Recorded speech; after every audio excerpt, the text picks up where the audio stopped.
বাংলাদেশের সবচেয়ে বড় প্রতিবেশী ভারত। সীমান্ত, ইতিহাস, সংস্কৃতি, ভাষা সহ বিভিন্ন বিষয়ে দুই দেশের মধ্যে সংযোগ অনস্বীকার্য। ৭১-এর মুক্তিযুদ্ধের সহযোগিতা সহ অনেক ক্ষেত্রেই এক সুতোয় গাঁথা দুই দেশের সম্পর্ক। এসব কিছু মাথায় রেখেই দু দেশের মধ্যে বন্ধুসম সম্পর্ক যেমন এদেশের জন্য গুরুত্বপূর্ণ, তেমনি ভারতের জন্যও। গেল বছর সেপ্টেম্বরেও বাংলাদেশের সাবেক প্রধানমন্ত্রী শেখ হাসিনাকে ভারতে আপ্যায়ন করেন সেদেশের প্রধানমন্ত্রী নরেন্দ্র মোদী। বিশ্বের শীর্ষ ২০ অর্থনীতির জোট G20-র শীর্ষ সম্মেলনে বিশেষ অতিথি ছিলেন শেখ হাসিনা।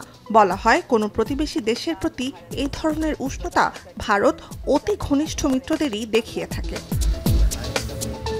কিন্তু এক বছর পর শেখ হাসিনার সঙ্গে এই ঘনিষ্ঠতাই মাথা ব্যথার কারণ হয়ে দাঁড়িয়েছে ভারত সরকারের জন্য।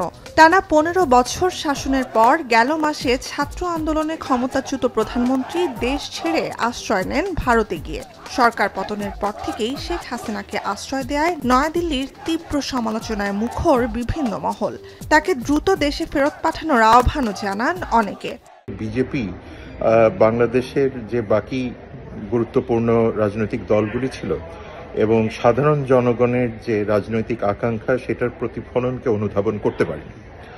সে কারণে আমার মনে হয় যে বর্তমানে প্রাক্তন প্রধানমন্ত্রী ভারতে অবস্থান করার কারণে ভারতের অভ্যন্তরীণ রাজনীতিতে দিল্লি সরকারের একটা যথেষ্ট পলিটিক্যাল বার্গেইন তৈরি হলেও বাংলাদেশের সাথে তার যে লিগ্যাল বা ডিপ্লোম্যাটিক সম্পর্ক আছে, সেই ক্ষেত্রে কিছুটা হলেও টেনশন দেখা যাচ্ছে। শুধু তাই নয়, বর্ষা মৌসুমে দুই দেশের মধ্যে বেশ কয়েকটি অভিন্ন নদীতে দেয়া বাঁধ ভারতীয় প্রশাসন খুলে দেওয়ার পর বাংলাদেশে ব্যাপক বন্যা এবং বাংলাদেশি নাগরিকদের জন্য ভারতের ভিসাদান কার্যক্রম সীমিত করে আনাকেও আঘাত হিসেবে দেখছেন অনেকে। ২০২৩ সালে ভারতে ভ্রমণ করেছেন প্রায় ১৬ লাখ বাংলাদেশি। পর্যটন ও চিকিৎসার ক্ষেত্রে বরাবরই বাংলাদেশিদের অন্যতম পছন্দের গন্তব্য ভারত। কূটনীতি আর বাণিজ্যেও নয়াদিল্লি আর ঢাকার সম্পর্ক দীর্ঘদিনের। বিশেষ করে কয়েক দশক ধরে শেখ হাসিনা ও তার দল আওয়ামী লীগের ভারতপন্থী ভাবমূর্তি জোরালো হয়েছে। ভোটের বৈধতা দেয়া ও গণতন্ত্র বিরোধী কার্যকলাপ, বিরোধী মত দমন সহ অনেক গুরুতর অভিযোগ থাকা শেখ হাসিনাকে এক যুগের বেশি সময় ধরে ক্ষমতায় রাখতে নয়াদিল্লির সহযোগিতা ছিল বলেও অভিযোগ করেন অনেকে। গত ১৫ বছরে এই সম্পর্কটা এককেন্দ্রিক রাজনৈতিক সম্পর্কে পরিণত হয়েছিল, যে কারণে ভারতের সাথে বাংলাদেশের সম্পর্কটা অনেক বেশি গভর্নমেন্ট টু গভর্নমেন্ট বা স্টেট টু স্টেটের চেয়ে পার্টি টু পার্টিতে পরিণত হয়েছিল। আবার শেখ হাসিনা সরকারের পতনের পর দেশের সাম্প্রদায়িক হামলা, বিশেষ করে সনাতন ধর্মাবলম্বীদের নিরাপত্তা ইস্যুতে ক্ষোভ ছড়িয়েছে ভারতেও। মার্কিন প্রেসিডেন্ট জো বাইডেনের সঙ্গে কথা বলে বিষয়টি আন্তর্জাতিক অঙ্গনেও নিয়ে গেছেন মোদি। যদিও দেশে সাম্প্রদায়িক হামলা প্রতিরোধে অন্তর্বর্তী সরকার বদ্ধপরিকর জানিয়ে ভারতের প্রধানমন্ত্রী নরেন্দ্র মোদীর সঙ্গে ফোনালাপ করেন প্রধান উপদেষ্টা ডক্টর মোহাম্মদ ইউনূস। একই সঙ্গে দেশে হিন্দু সহ সংখ্যালঘু ও আদিবাসী গোষ্ঠীর নিরাপত্তা নিশ্চিতের প্রতিশ্রুতিও দেন তিনি। এছাড়াও গণতন্ত্র, স্থিতিশীলতা ও শান্তি ফেরানোর পাশাপাশি প্রগতিশীল বাংলাদেশ গড়তে ভারতের সহযোগিতাও চান প্রধান উপদেষ্টা। তবে সম্প্রতি ভারতীয় বার্তা সংস্থা পিটিআইকে ডক্টর ইউনূসের দেয়া সাক্ষাৎকার প্রকাশের পর কিছুটা থমথমে দুই দেশের কূটনীতি। ভারতে বসে বাংলাদেশ নিয়ে শেখ হাসিনার রাজনৈতিক মন্তব্য দুই দেশের বন্ধুত্বের আভাস নয় বলে মন্তব্য করেন প্রধান উপদেষ্টা।